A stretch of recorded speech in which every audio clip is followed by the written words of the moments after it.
哎，你进来先，等一下，等一下，等一下。还有谁？ Okay. Yeah, you come here, right? Come here. My friend, come here. The newspaper, come here. All right, I think we're going to get started. All right. The reason we have called this is because for a number of years we faced serious challenges to the SHSAT. There are strong forces that are seeking to eliminate it. And we've beaten back those challenges year after year. And I will say that Stanley, who is next to me, has come up with the strategy and the ideas and the mobilizing of people. Each time a challenge has been raised. We've attended so many rallies together. We've attended so many strategy sessions. It's been 4 quiet years. And we've had a few quiet years. But unfortunately now there are signs that the attack is going to start again. So we did have a headline in the New York Post which said, "Parents beware, New York specialized schools are under attack again." And we cannot take this lightly. We need to understand what the SHAT is and what impact it has. And studies have been put together answering those questions, and we're going to discuss some of them here today. But initially what we must do is we must begin to mobilize parents and other community persons. Because if we lose the SHSAT, we are losing a tremendous part of what makes a pathway to the American dream possible. The SHSAT has, for decades, since it was originally founded decades ago, it has been the pathway for newcomers to the country to be able to achieve the American dream. Historically, many of the students who were admitted to the specialized high schools were the first ones in their family to go to high school, to go to a specialized high school, and to be the first ones to become colleges students. The SHSAT and the specialized high schools lead to admission to college. And I want to tell you something from my personal experience. I was a teacher for 11 years. And in those 11 years, I taught in District 13, in a school in District 13 where student population was almost exclusively minority, where there was almost exclusively Black and Hispanic students who attended the school that I taught in. And the school that I taught in for those 11 years had a gifted program. 1 out of the 4 classes was a gifted class. And I had the honor of being able to teach gifted classes for 3 out of the 11 years that I was a teacher. And the children in that gifted class were reading years above grade level. This was way back in the 80s, early 90s. They were reading years above grade level. And these children were the ones who would take the SHSAT and they would pass it. And they would be admitted to mostly Brooklyn Tech. That was the school of choice for the children in my school. That was where the parents wanted to see them get in. And they were getting in. In fact, in those years, a majority of the students were minority. They would get into Brooklyn Tech, they would do well, they would go on to college, and many of them, they were the first child in their family who was able to get admitted to college. These were students who were not wealthy. They would be eligible for free lunch programs. They would be eligible for many of the benefits and services that needy families would be eligible for. Some of the families were single-parent families. But the parents in those families were very interested in what was going on in their child's education. When we have parent conferences, they would come to it. They wanted to make sure that their children did well in school. And their children were doing very well. They would engage in all kinds of projects. They would engage in all kinds of things which would ensure that they got the best and the broadest possible education. And they went and they took the SHSAT and they passed it. And many of them were admitted to Brooklyn Tech especially and the other specialized high schools. And right here you have a graduate of Brooklyn Tech, an alumni of Brooklyn Tech.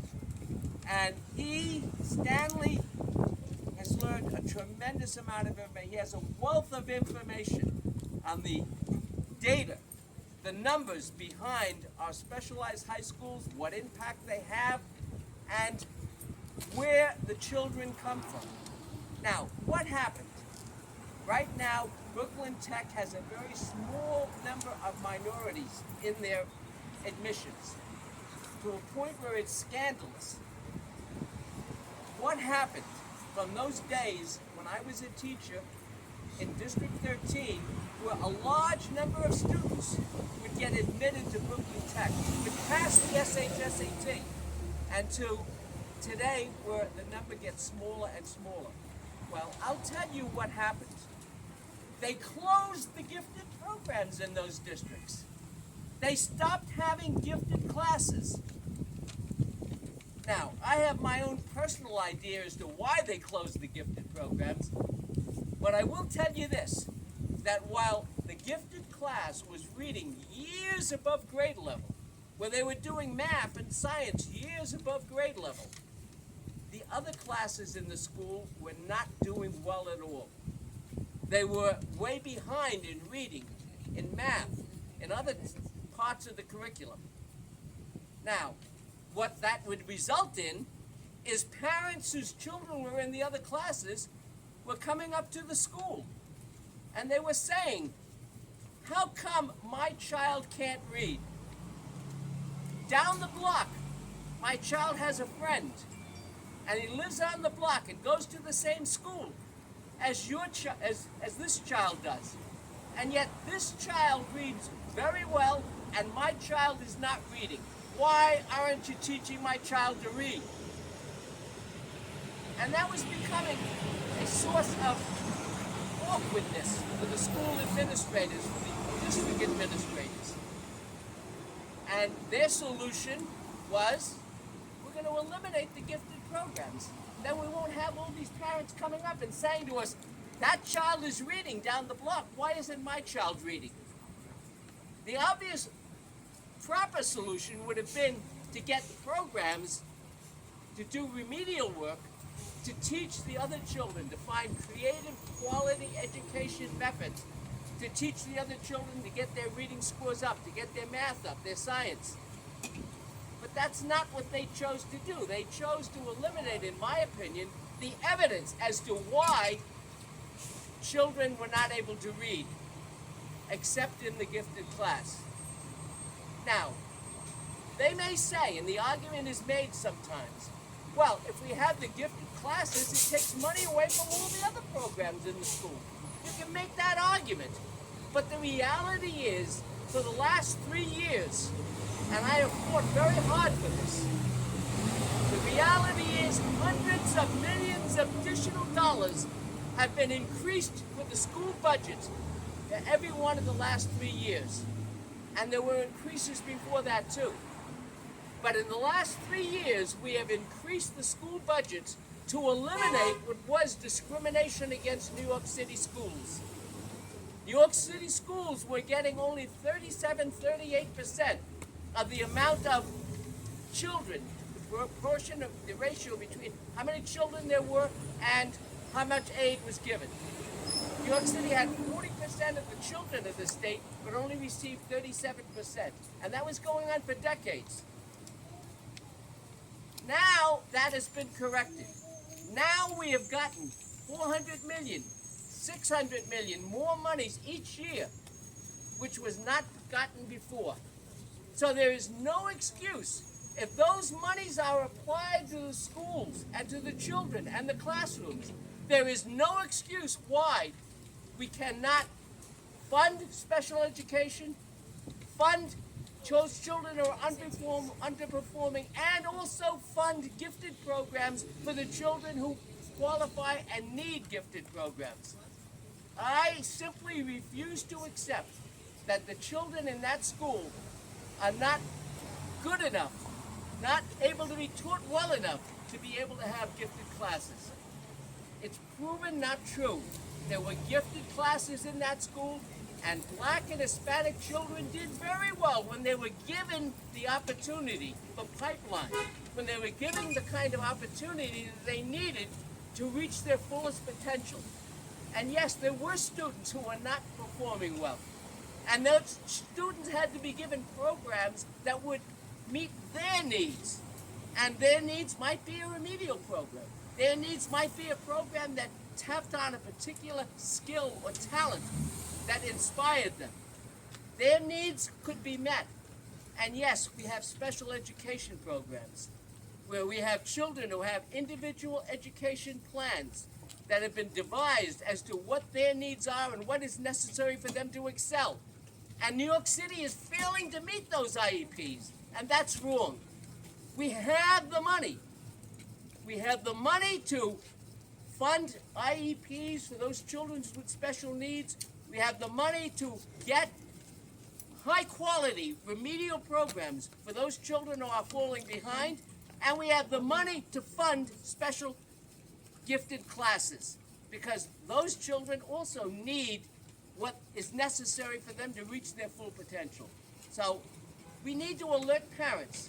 There's no excuse why we're not expanding gifted programs. I have a piece of legislation which I've introduced, which would require gifted programs in every district. Now, I have to say that the Chancellor in this past year has said he would let each Community Education Council, and by the way, Stanley is an expert on Community Education Council. He was elected to the council in CEC 20 for years, many years ago, but for years. These education councils would be given the power to decide whether they wanted gifted programs or not. And in District 20 and District 21 and many other districts, they have decided to expand gifted programs. But unfortunately, in many districts, like District 13, where I taught, they have chosen not to expand gifted programs. Education must meet the needs of all its children, from the children who are underperforming to bring them up, to the children who are gifted to make sure they reach their highest potential. This is what parents must demand. And to do that, we must support the SHSAT.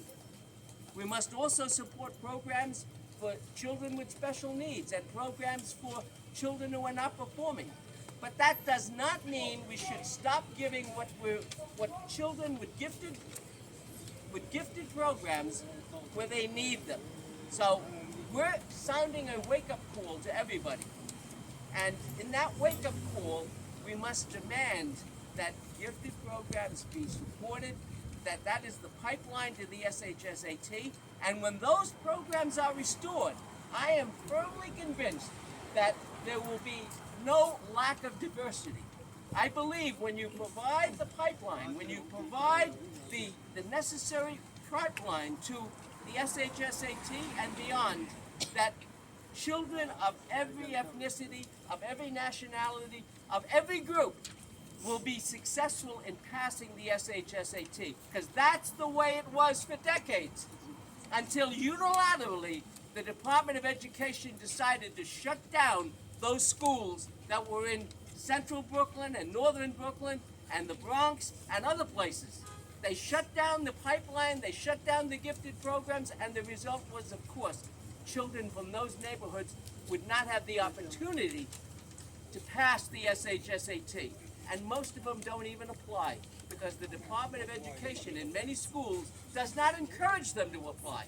So we're sounding the call. Parents must rise up and speak up. People like Stanley Yang are going to be providing a lot of the expert advice in terms of launching campaigns, getting the message out to legislators so that they understand. Parents support the SHSAT because the SHSAT provides entree to the specialized schools, to colleges, and to getting families with the opportunity, to giving them the opportunity to be part of the American dream. No child should be deprived of what is necessary educationally to be part of the American dream. And so that we have to speak up, we have to demand, and I'm convinced if we start early, that the headline that was in the New York Post, that there's a new attack on the SHSAT, that attack will be beaten back again. But we need to do the work with our voices. We need to do the work. We have a petition now which we're asking people to sign. We need to do the work to make sure that this opportunity to be part of the American dream remains open for everybody. And for those students that it has been closed to because of not providing gifted programs, those children must be provided the gifted programs so that they too will have entree to it. I'm going to, Stanley, do you want to say a few words, or Susan? We're going to let Susan speak. She has a lot of data. Yeah, the data Stanley gave to me. And he's an expert on data. Yeah. We can give pass the data out. We have the data here. Clearly show before 1997, the different ethnic group had performance very well in the specialized high school. This is data from Brooklyn Tech. And they have for 20 years. Most of Tech students were black or Latino for 20 years till 1995. When this, okay. I am a class of Brooklyn Tech 1978. My year, the blacks at Brooklyn Tech was over 50% of the school. Right here. Okay, Brooklyn Tech 1978 was almost 50%. It went up and it's been going down ever since. 1996 is when the blacks and the Asian crossed. And the most Brooklyn Tech students were black or Latino for 20 years till 1995. When the city systematically began cutting back gifted and talented programs and some special programs in their communities. That's what it changed. Now the numbers dropped significantly.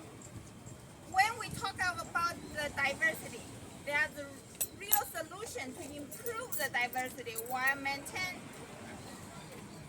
merit as the best approach for selecting students at our specialized high schools. And also, specialized high school are the heavens of opportunity for the students of the recent immigrant families. Stanley also can tell you the data. In Brooklyn Tech, there's around 6,000 students every year. Nearly 2/3 of students qualify for free or reduced price lunch. The merit used in education circle for ensure the poverty, and about 80% of the students are members of minority groups. Citywide, and I did the research, that 74% of students come from poor families. About half of all the students in specialized high school are from low-income families. When we talk about diversity, did we talk about the diversity of the family income? No. And also, at Tech, which is the largest admission to the high school should not change because there's already product of success students. Many of whom come from disadvantaged backgrounds. Students of color and those who came from poor families often lack access to schools with experienced teachers, advanced courses, and strong graduate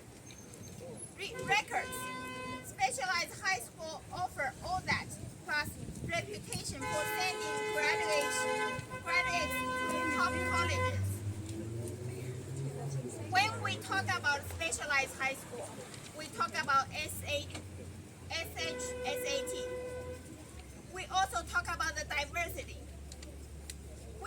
A lot of people want to change the test because they think that's going to increase the number of diversity, which is not. That's not the solution. The solution we should propose, number one, increase the access to the test and also prepare the test. And another solution is focus on improving the elementary schools and middle schools first. Get the students prepared for the test. That's the most important. And also, the city, when we cut out the pipeline in 1995, that's the drop of the specialized high school admission in certain area, like Central Brooklyn.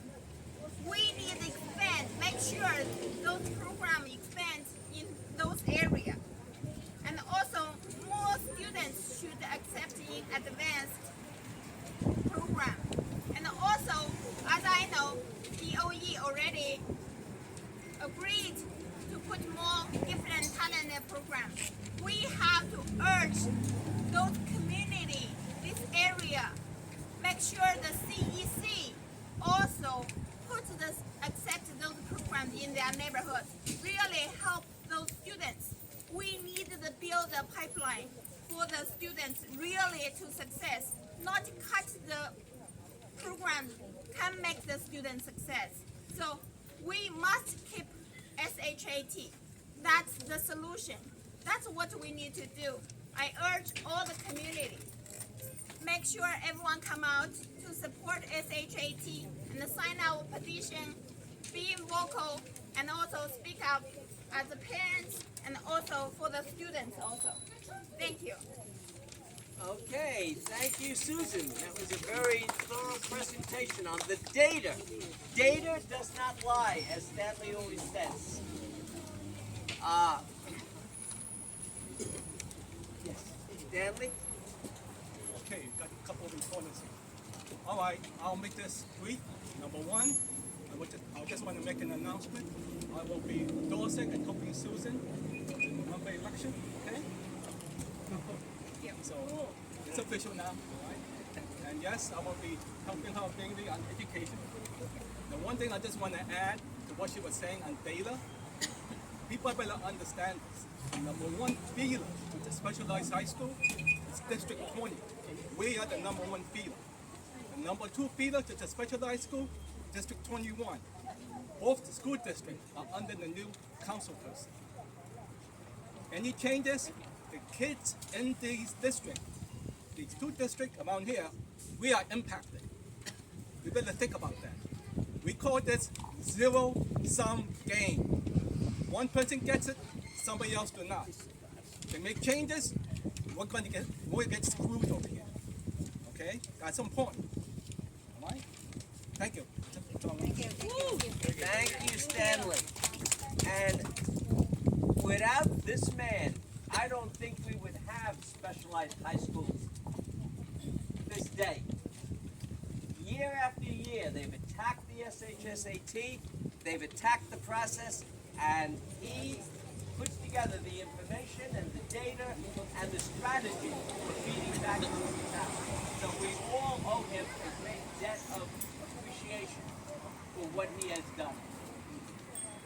All right, next I would like to call up someone who's very involved in our community.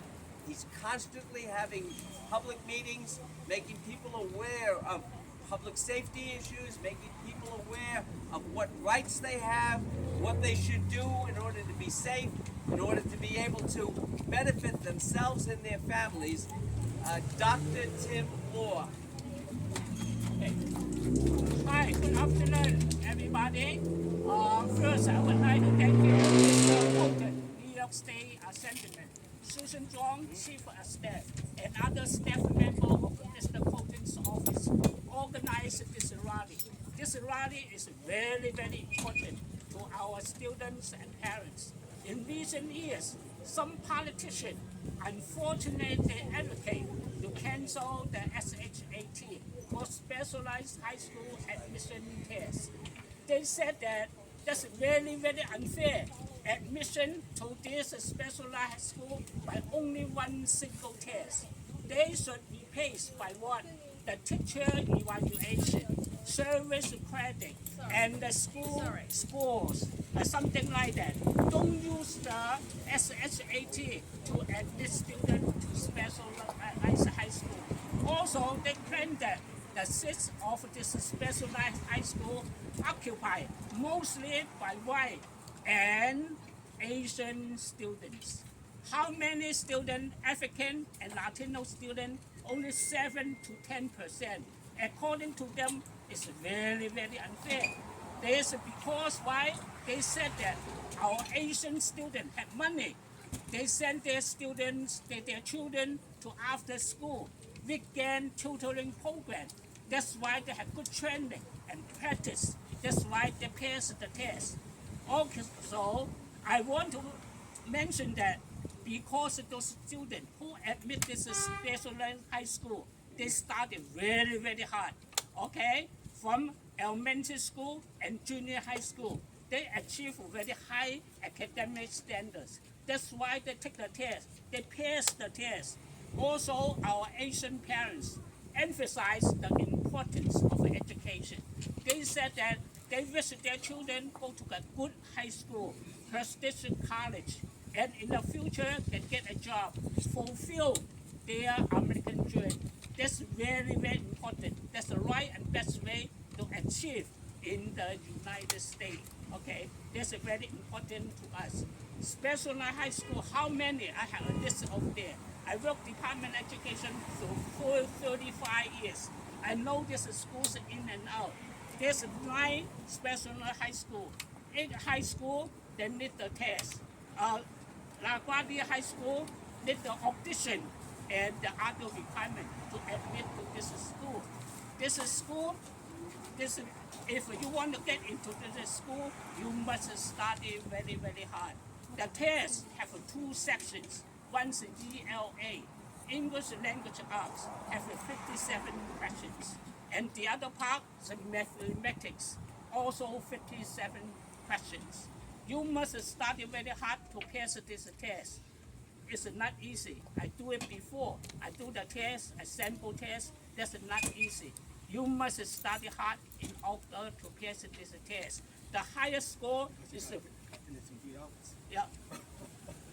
the highest score is 400 for each section. Total is 800 scores. Okay, 800 points. If the student missed the cut-off point, they could go to what? The summer discovery program.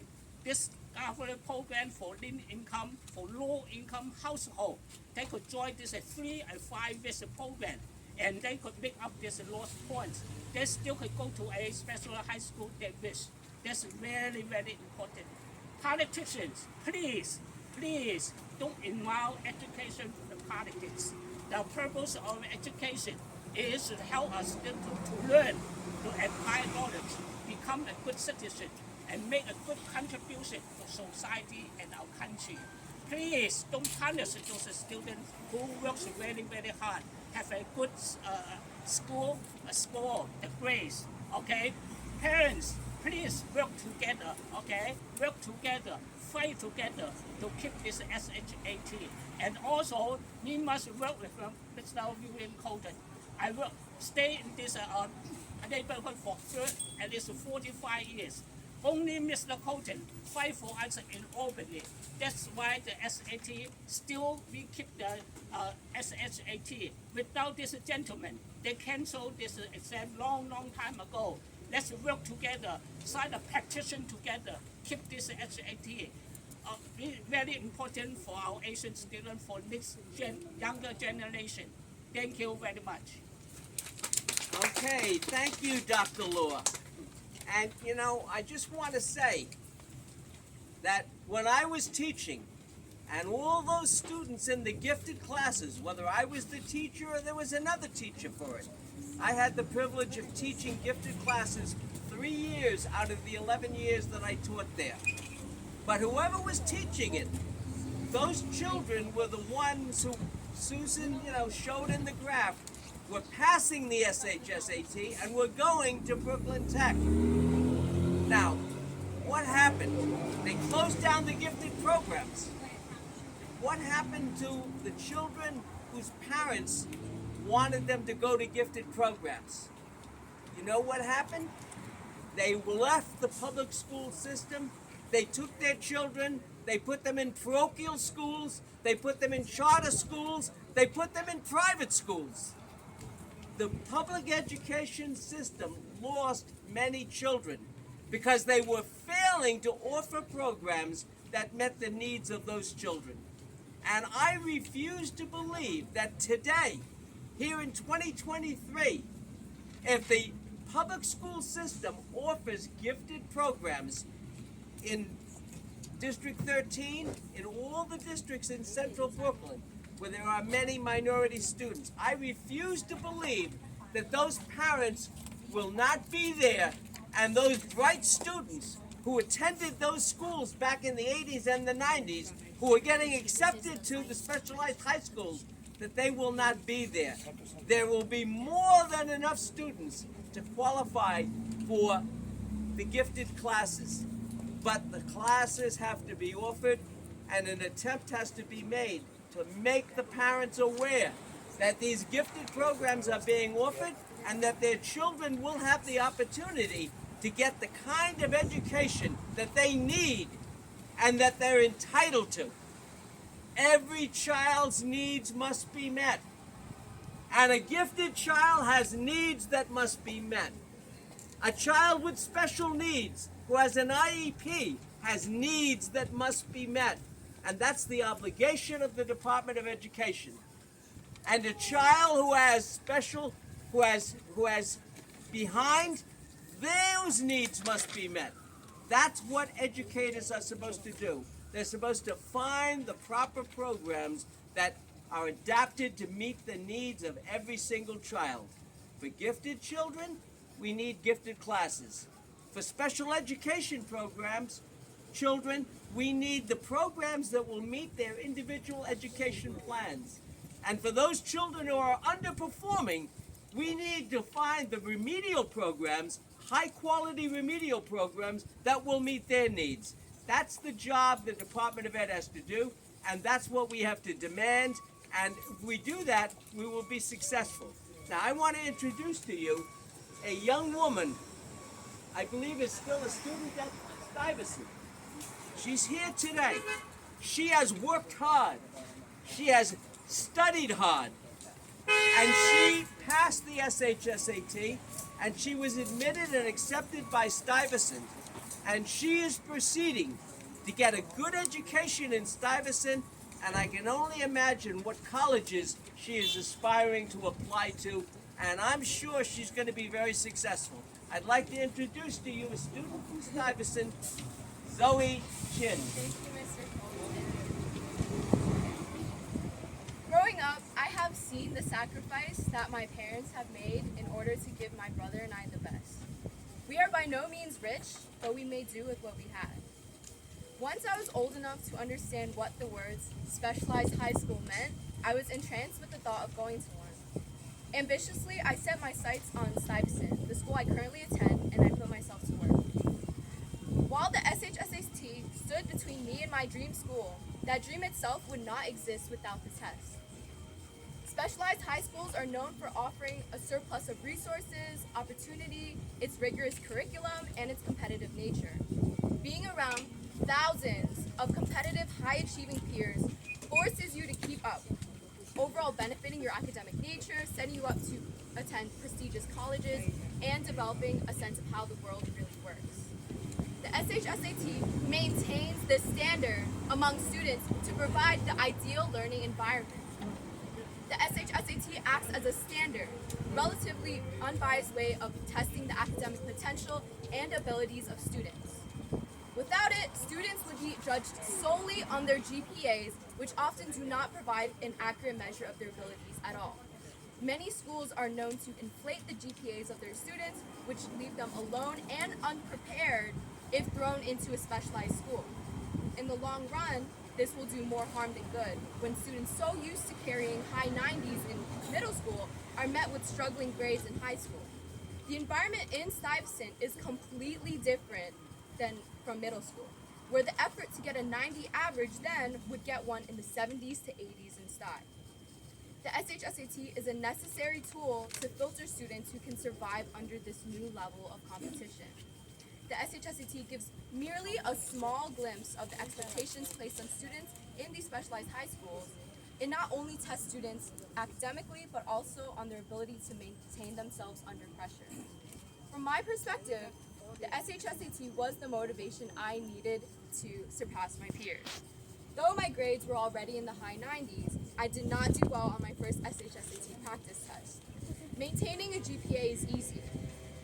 Making sure that you actually understand the material is not. The test is meant to be difficult, and students are expected to prepare themselves however they can. All of us at Stuyvesant have worked hard to get here, and we continue to work hard every single day.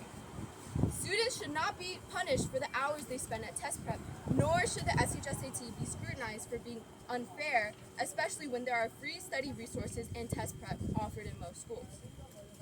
Let us not politicize demographics, but instead provide better solutions such as access to free test prep or more resources for all. The disparities in resources in schooling as early as elementary school may be the reason that a student doesn't perform well on a test. In certain public elementary schools and middle schools, students are provided with weak foundations of English and math, which is a huge problem and cannot be mended by ridding the SHSAT. If we truly want students to succeed and gain admission into their dream schools, we should focus more of our attention on the resources that middle schools offer to prepare their students in the first place. Students' potential should not be wasted because they did not properly learn the basics of English and math. Every student has the ability to succeed, to achieve their dreams, whether to become a community-driven politician, like those who have brought us here today, or to attend a specialized high school. We should not be held back by our schools. The SHSAT is not the problem. Thank you. Thank you. That was great. Very good. The SHSAT is not the problem. The SHSAT is not the problem. The SHSAT is not the problem. In fact, it is the solution to a problem. And we need more solutions to the problems of education in New York City. Make sure that we don't lose the SHSAT. And Zoe was prepared. Your remarks really were excellent, and it shows us why the SHSAT is not the problem, but is the solution to the problems in education. And we need to open that up to more and more of our students. More and more families must have the opportunity of the SHSAT, and the way you do that is by expanding gifted classes to every part of the city. There are students like Zoe in every part of New York City, in every district in New York City, and it is simply wrong to refuse to open gifted programs. And I don't care if that decision is made by politicians, whether it's made by educators, or whether it's made by elected school board members. You should not be afraid to expose all students to gifted programs. And you should not use as an excuse the failure to have remedial programs to help those students that are underperforming. You provide those programs also. You should not be using an excuse of the failure to provide programs for special education students. You're required to provide those programs also. So it is not citing a false problem as the excuse to get rid of the SHSAT.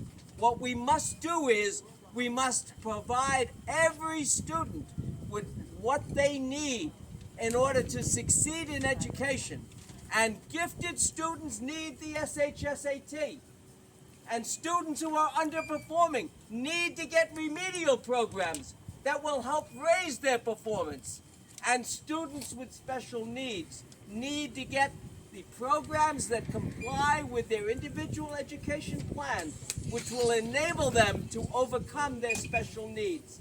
Let's start talking about improving education, not simply removing symptoms that really hide the problem.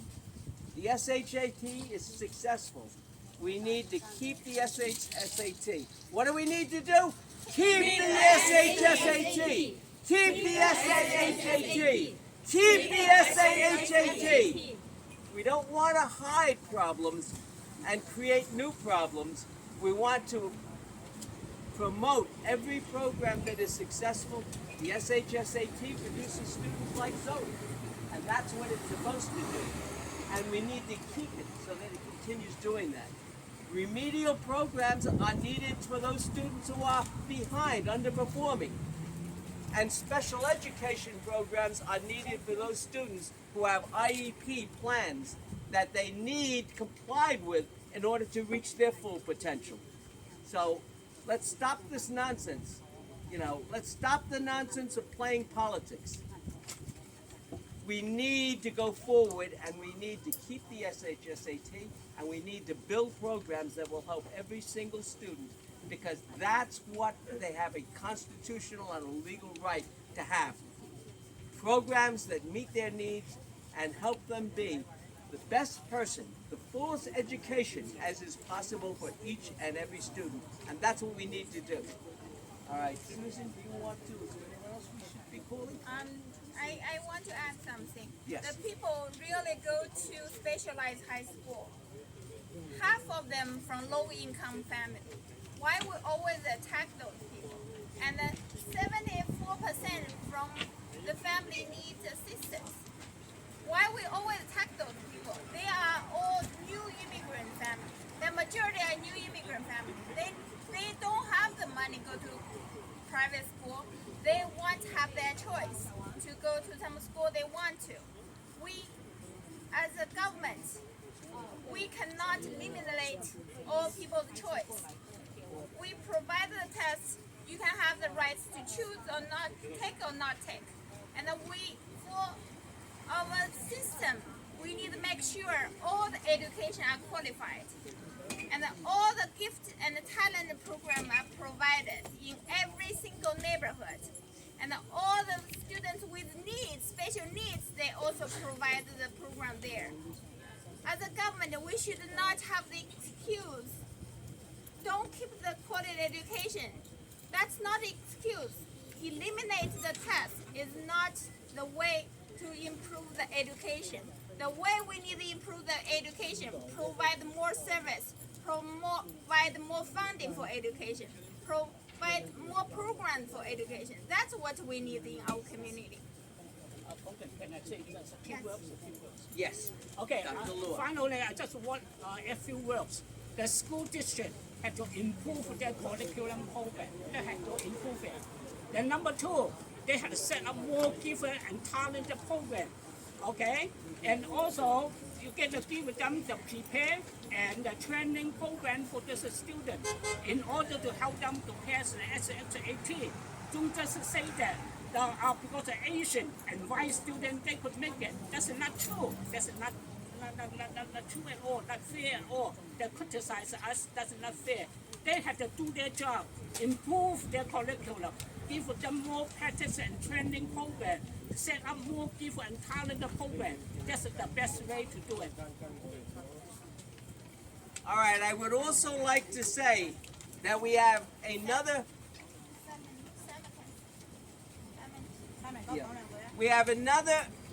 supporter of specialized high schools. He's always been there with us. Whenever we need something, he's always been there. And he happens to be the council member of this part of the district. Used to be. It's going to be taken over, I think, as the redistricting. It will now be in Susan's district. But he did represent it up until this year, and now he represents a little bit further to the east of us, from West 3rd Street on. He will still be representing that. Councilman Kalman Yeager. And he was unable to be here. He's trying to get here, but if he doesn't get here, we know his heart and soul is here. He's always been in favor of specialized high schools.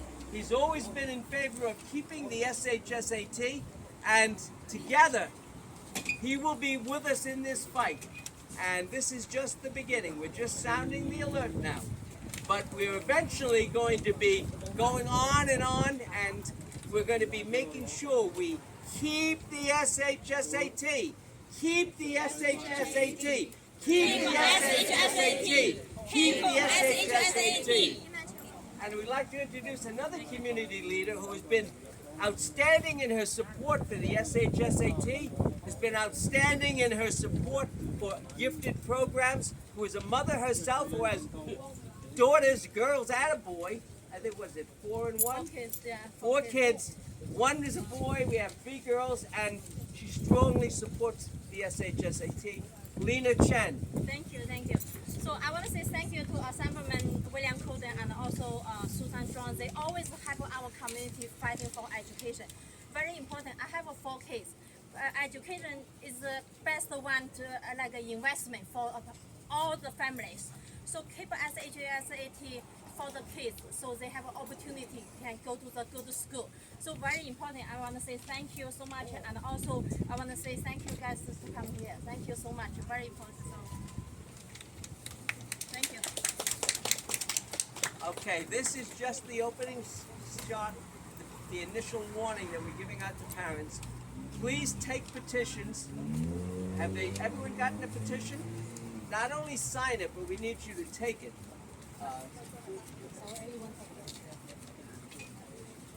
We need you to get other people to sign it. Not just, to sign it yourself, but get some others to sign it. You know parents, your family, your friends. This is an important issue to them. So please take the petitions, sign them, get them returned to us. We will present them at the appropriate time.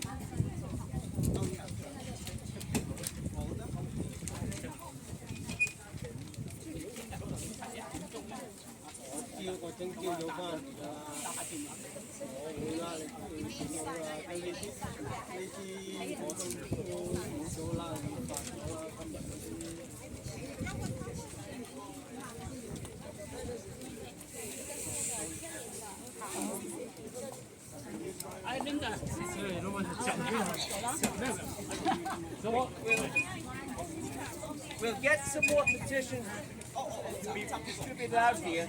If you have multiple petitions, start giving them out to people so that we can get the signatures. We're going to be going around to schools, we're going to be going to different meetings, we're going to be going to neighborhoods and circulating the petitions. We need thousands of signatures. This is the opening salvo in that fight to get them. So make sure that you talk to friends, talk to family. Stanley Yang is going to be mobilizing a lot of parents. If it comes to that, he's done it before. Stanley will be getting a lot of money together. And because it takes money to fight it. He's going to be working on that. You will have the backing that you need. So together, we're going to meet this challenge. There are some naysayers who say, oh, we don't have to worry. There's nothing going on. When somebody tells you not to worry, that's when you really have to worry. Because when somebody tells you that, oh, I don't know what everyone is upset about, there's nothing to worry about. Our parents gave us 2 weeks. And yet we were able to do it. We're not going to wait till the last minute this time. This time we are going to make sure that we are prepared. We're going to start right now, and by the time the legislature comes into session in January, we are going to have a whole army mobilized to make sure that we don't lose this fight.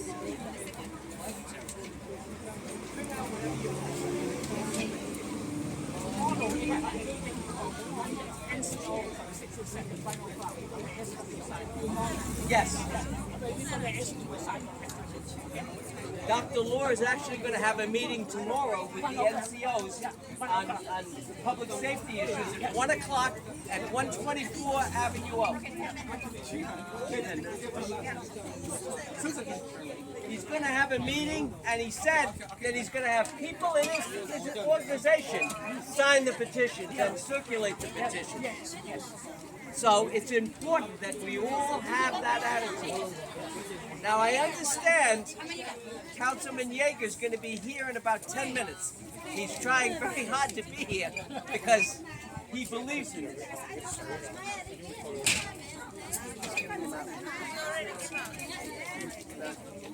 Anyone else needs petitions? We have them here. So, this is the beginning.